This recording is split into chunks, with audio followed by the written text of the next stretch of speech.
इमरान खान के बेटों की रिचर्ड ग्रिनेल से मुलाकात और उसके बाद पाकिस्तानी अमेरिकन कम्युनिटी के अंदर थोड़ी झड़प. लेट अली शो यू के इस एपिसोड में आप सबको खुशामदीद. Do like, subscribe and share this content.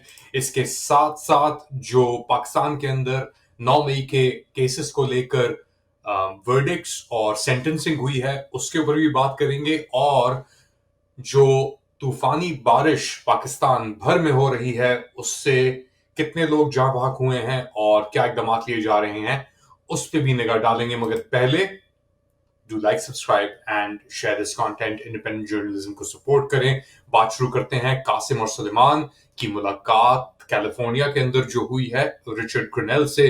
Richard Grinnell पिछले कोई 1 साल होने को आ रहा है, मेरे ख्याल से 9 महीने से बड़ी खबरों में थे, कोई 9 महीने पहले, 10 महीने पहले. और उसके बाद जब ट्रंप आए इक्तदार में तो फिर रिचर्ड ग्रिनेल की फ्री इमरान खान की ट्वीट्स गायब हो गईं, और फिर अमेरिका के अंदर फ्री इमरान खान और इमरान खान के बारे में एटलीस्ट ट्रंप इंतजामिया ने खामोशी अपना ली.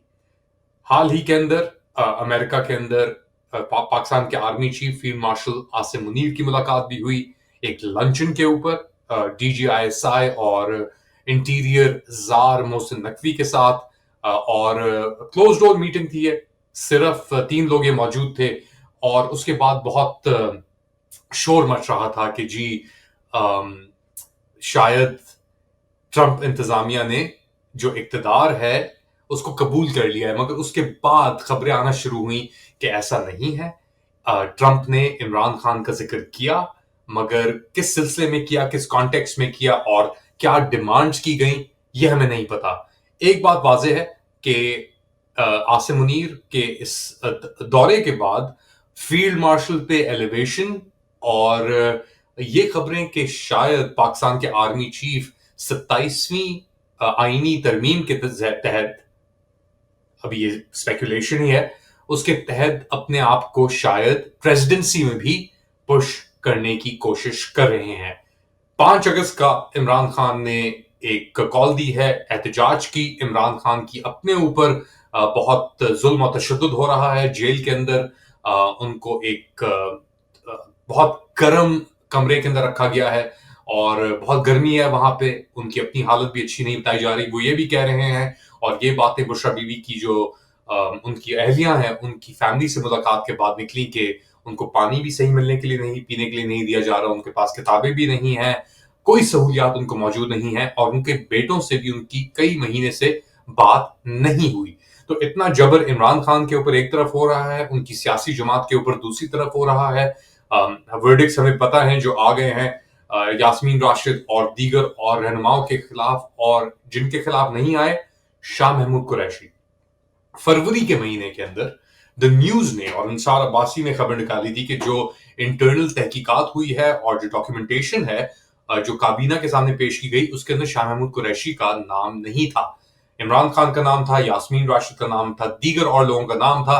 और अब उनको बेसिकली शाह महमूद कुरैशी उस वक्त कराची में थे, अपनी अहलिया के साथ. उनकी तबीयत खराब थी उस वक्त 9 मई के वाकयात के दौरान. मगर पिछले कोई 700 दिन से जायद शाह महमूद कुरैशी भी जेल के अंदर हैं. किन चार्जेस के ऊपर, अगर ये चार्जेस वेकेट कर दी गई हैं तो आप खुद ही अंदाजा लगा सकते हैं. अब अफवाहें भी गर्दिश में है कि जी शाह महमूद कुरैशी ने डील कर ली है, उसके तहत इनको रिहा किया गया. मगर व्हाट इज लाइकली इज कि जो हम शुरू से देख रहे हैं कि फरेबी का जो गेम है, डिवाइड एंड रूल, फरेबी, धोखेबाजी, that seems to be the norm. और इसका आर्किटेक्ट इज द बिगेस्ट फरेब इस वक्त पाकिस्तान के अंदर, और उनकी फरेबी लेजेंडरी है. अच्छा, कासिम और सुलेमान की जो ये मुलाकात हुई है रिचर्ड ग्रिनेल से, उसके ऊपर पाक पैक ने और असद मलिक ने दावा किया है कि जी हमारी अरेंजमेंट थी ये जो इन दोनों को आगे, बेसिकली इन दोनों की मुलाकात रिचर्ड ग्रिनेल से कराने में कामयाब हुई. और रिचर्ड ग्रिनेल की भी एक ट्वीट आ गई है अब उसी सिलसिले में. आप देख सकते हैं कि जी we are on the same page, we are in this together. अब इसका क्या मतलब है? क्योंकि ट्रंप इंतजामिया अमेरिका के अंदर उसके ऊपर बहुत खदशात हैं, बहुत सवाल उठाए जा रहे हैं एप्स्टीन फाइल को लेकर, गाजा के अंदर जो हो रहा है नेतन्याहू के साथ ताल्लुकात को लेकर. तो ये तासुर था कि जी इमरान खान को ट्रंप ने نیچے یعنی بلی چڑھا دیا ہے، اور وہ چاہتے ہیں مدنیات، اور وہ چاہتے ہیں کہ ڈائریکٹ ڈیلنگ کریں army chief general Asim Munir کے ساتھ. لیکن اب شاید کہانی میں ایک ٹوسٹ ہے، اور قاسم اور سلیمان بڑے ویزبلی ووکلی آ کے سامنے آئے ہیں. اچھا، اس کے اندر ایک اور انٹرسٹنگ پہلو ہے، اس کے اوپر بھی میں خاص نگاہ ڈالنے کی ضرورت ہے. رچرڈ گرنیل جو امریکہ میں ہولوکاسٹ میموریل اور میوزیم ہے، اس کے بھی پیٹرن ایک طریقے سے تعینات کیے تھے بہت عرصہ پہلے ڈونلڈ ٹرمپ نے. گرنیل المانیہ یا جرمنی کے اندر امریکن ایمبیسڈر بھی رہ چکے ہیں ٹرمپ کے پہلے دور حکومت کے اندر، اور اب آ کے اگر وہ ملاقات کر رہے ہیں، اور آپ جانتے ہیں کہ گولڈ فٹ سمتھ فیملی بھی برطانیہ کے اندر بڑی انفلوئنشل ہے، تو ایک اور کنیکشن وہاں سے نکلتا ہے. لیکن کچھ ہوگا، یا وہ ایک اور ٹرک کی بتی ہے بیسکلی جس کے پیچھے، کیونکہ آپ جانتے ہیں کہ ڈیپ سٹیٹ انٹرسٹ امریکہ کی اپنی جگہ میں موجود ہیں.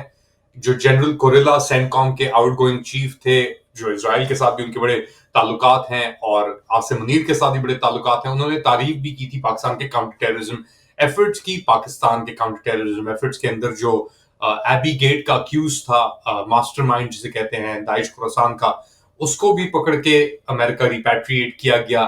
ایک بوٹی ڈالی گئی، کھڈی بیسکلی پھینکی گئی امریکہ کی طرف کہ دیکھیں جی ہم آپ کے لیے کیا کچھ نہیں کر سکتے.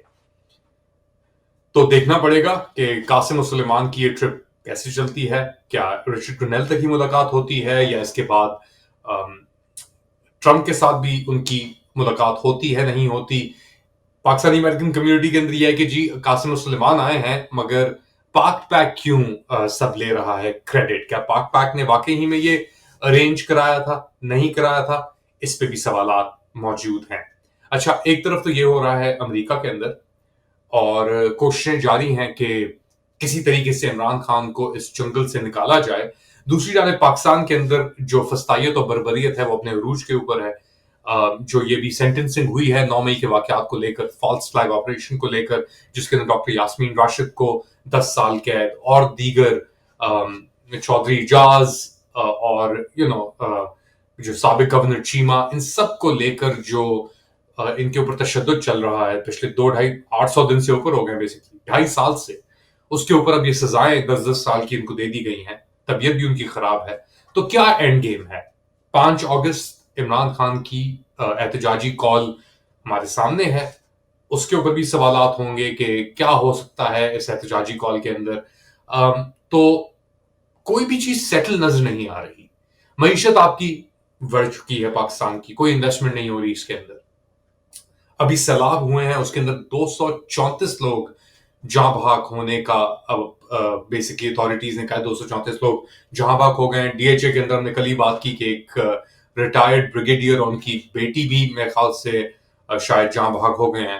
تو کوئی بھی چیز صحیح نہیں چل رہی پاکستان میں. معیشت آپ کی بڑھ چکی ہے، انویسٹمنٹ آ نہیں رہی، لوگوں کے اندر ناراضگی، مہنگائی اتنی بڑھ چکی ہے، اور نفرت اتنی بڑھ چکی ہے اس نظام کے لیے جو پچھلے 3 سال سے مسلط ہے پاکستان کے اوپر، کہ کوئی اب گنجائش نہیں بچی. تو آپ اور زور اور جبر اور بکواسیت اس طریقے سے کرتے رہیں کس اینڈ تک؟ یہ بہت اہم سوال ہیں لوگوں کے دماغ کے اندر اب، کہ اب کیا ہوگا، آگے کیا ہوگا؟ کیا اسی طریقے سے یہ جبر کے ذریعے اپنے آپ کو چلاتے رہیں گے، یا کوئی چیز تبدیل ہونے جا رہی ہے؟ سائنس کیا ہے؟ پریشر کہاں سے آ رہا ہے، نہیں آ رہا؟ آپ لوگ کیا سمجھتے ہیں؟ بتائیں مجھے کامنٹ سیکشن کے اندر. To like, subscribe and share this content. اپنا خیال رکھیے گا اگلی بار تک. اللہ حافظ.